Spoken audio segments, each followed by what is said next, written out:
I'd stand in the kitchen after a normal day and dinner, washing dishes, and I would imagine hitting the dish against the sink and slitting my wrist. Or driving down the street, I'd think, what if I just drove off the bridge?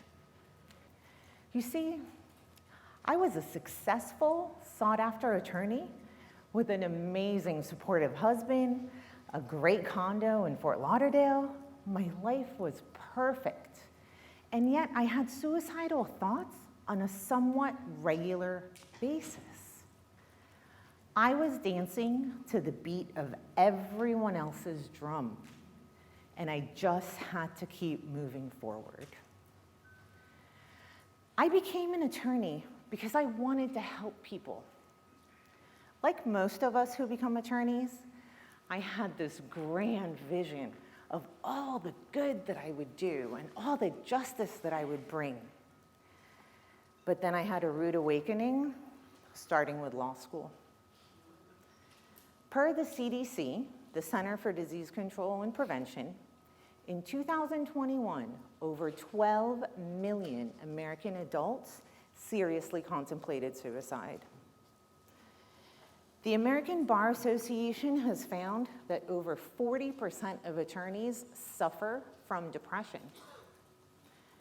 Reuters did a study, and they found that attorneys are not only 22 times more likely to contemplate suicide, but we make up a third of all suicide deaths. So why such a high rate of depression and suicide? Well, Forbes did their own study, and they found that the contributors to this were high stress, overcommitment, loneliness, and being male. Yes, you heard that right. Being male. Think about that for a second. Masculine energies are characterized by achieving and doing, logic, reason, and aggression, not by energies like compassion, intuition, sympathy. From the beginning of law school, we are taught to look at the facts, zealously defend our clients, not allow our emotions to cloud our judgment, and most of all, win.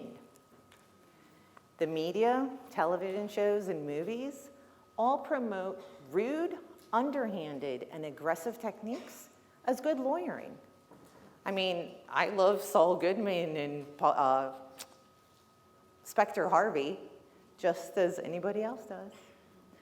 But it's no wonder that society views attorneys as highly capable and competent, but cold and untrustworthy. Most of us go into this profession for altruistic reasons, for the unselfish concern for others, not for money or fame. We know it's hard work. We know it's long hours. But our commitment to our society overshadows all of that. We do not, however, expect to become lonely, alienated, emotionally restrained. We do not expect to become male. Now, all of us have feminine and masculine energies. Some of us are more masculine energy inclined, full of testosterone, those achievers and doers and go-getters. Some of us are more feminine energy inclined, the nurturers, the compassionates, the intuitives. And all of us fall somewhere in between. When we are true to our own masculine-feminine energy balance, that's when we're natural. That's when we're confident in ourselves. But when you strip away one of those energies, whether feminine or masculine, we become imbalanced and off. We start to lose ourselves. And when we lose ourselves, that's when we're much more prone to depression and suicidal thoughts. If you research ways on how to alleviate stress among attorneys, you will find advice like exercise more, find more hobbies, find that work-life balance, none of which deal with the root cause of these concerns. Attorneys are overstressed and overcommitted, and the advice is do more things. Okay. But if you remember, Forbes found that loneliness and being male are the top contributors. And the root cause of that is the stripping of the feminine energies. Now, I'm not saying we need to pump attorneys full of estrogen, but if we are to try to alleviate this, we as a society must allow the feminine in the law.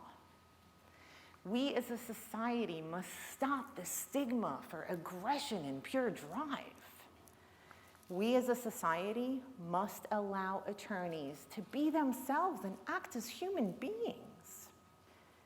Supreme Court Justice of the United States, Sandra Day O'Connor, said, "More civility and greater professionalism can only enhance the pleasure lawyers find in practice, increase the effectiveness of our legal system, and improve the public's perception of lawyers."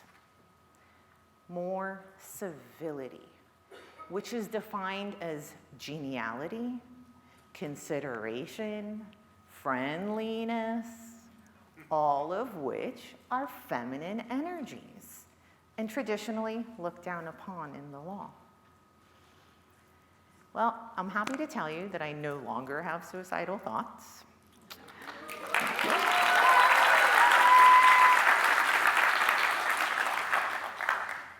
I am no longer constantly and consistently depressed. Why? Well, a few years ago, I opened up my own law firm, and I had the courage to do it my way. I had the courage to embrace myself, my whole self, not just the overachiever and high performer, but also the intuitive and the compassionate. This is why I am here today giving this talk. Because the way to better lives is to allow the feminine in the law. Not just the lawyers' lives, but their clients, their friends, their families, their societies. When I embraced my whole self, my practice skyrocketed. I was attracting more and better clients who are aligned with me because I was happier. I was getting better results from my clients because I wasn't wasting my energy on squashing my emotions. And I like to believe that I had made better choices for my community through those relationships and results.